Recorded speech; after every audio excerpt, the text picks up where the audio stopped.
Dalam fasa 2 Pelan Pemulihan Negara PPN di Terengganu kini menarik nafas lega setelah terkesan kerana tidak dapat beroperasi sebelum ini. Perkembangan positif ini amat dinanti-nantikan khususnya para peniaga luar bandar yang bergantung sepenuhnya dengan aktiviti berniaga kecil-kecilan sekaligus menggerakkan ekosistem ekonomi setempat. Sehingga kini hanya 6 barangan komoditi seperti sayuran, buahan, ikan, daging, ayam dan telur dibenarkan untuk urusan jual beli bagi fasa 2 PPN ini.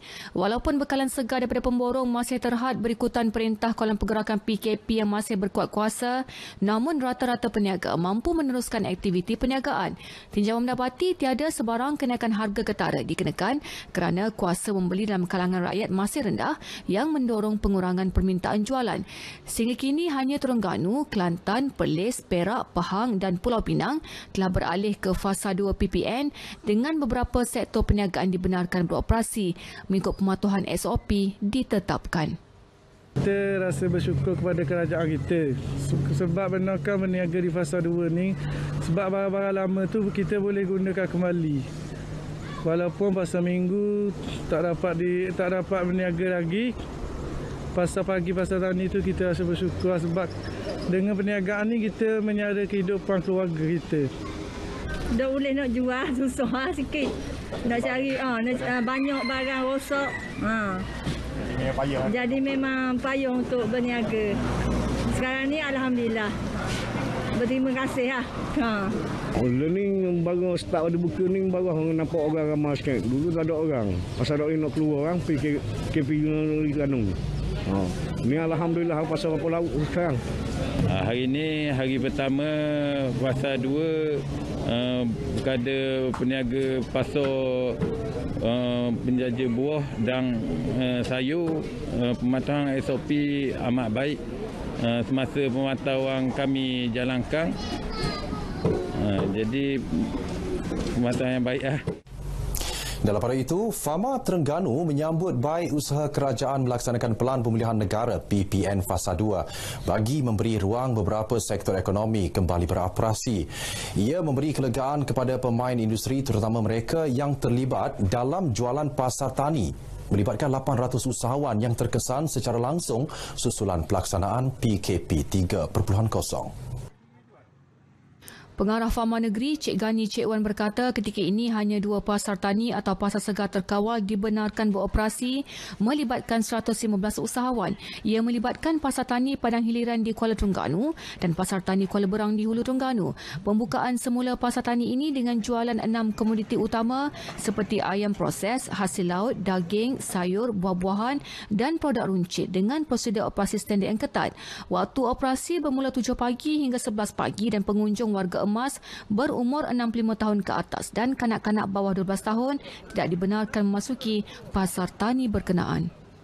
Tata cara kawalan operasi, pihak pengurus tapak akan memastikan hanya lokasi yang terdapat kebenaran hanya boleh operasi, satu pintu keluar dan masuk, tiada log promosi ditawarkan, kawalan keselamatan pematuhan SOP dan jikalau perlu akan dilantik rela untuk menguruskan dari segi keluar masuk dan juga untuk check in my sejahtera.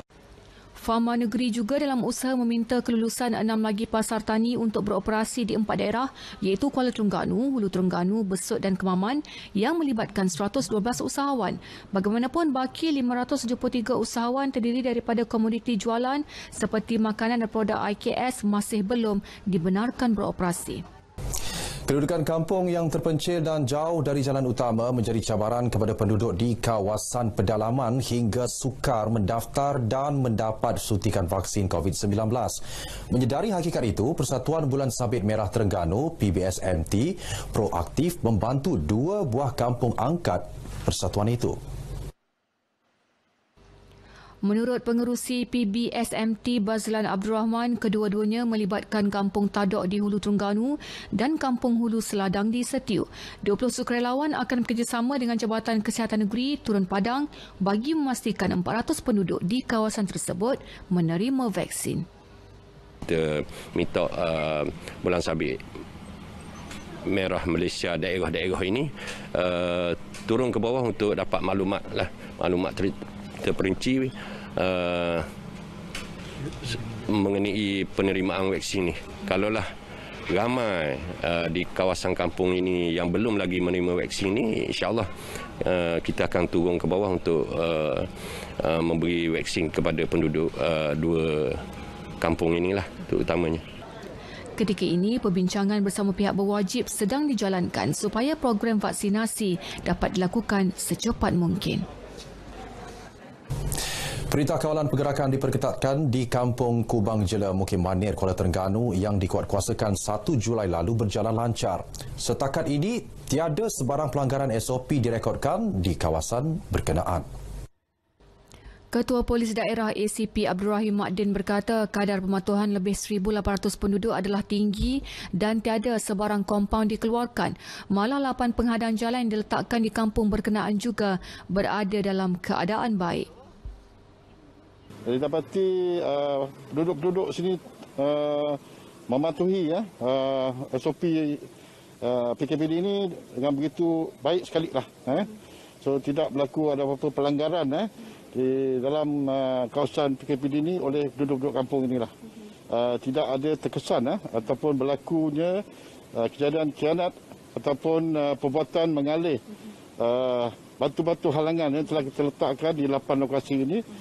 Beliau ditemui selepas tinjauan di kawasan PKPD berkenaan bersama Ketua Polis Terengganu Datuk Rohaimi Mat Issa.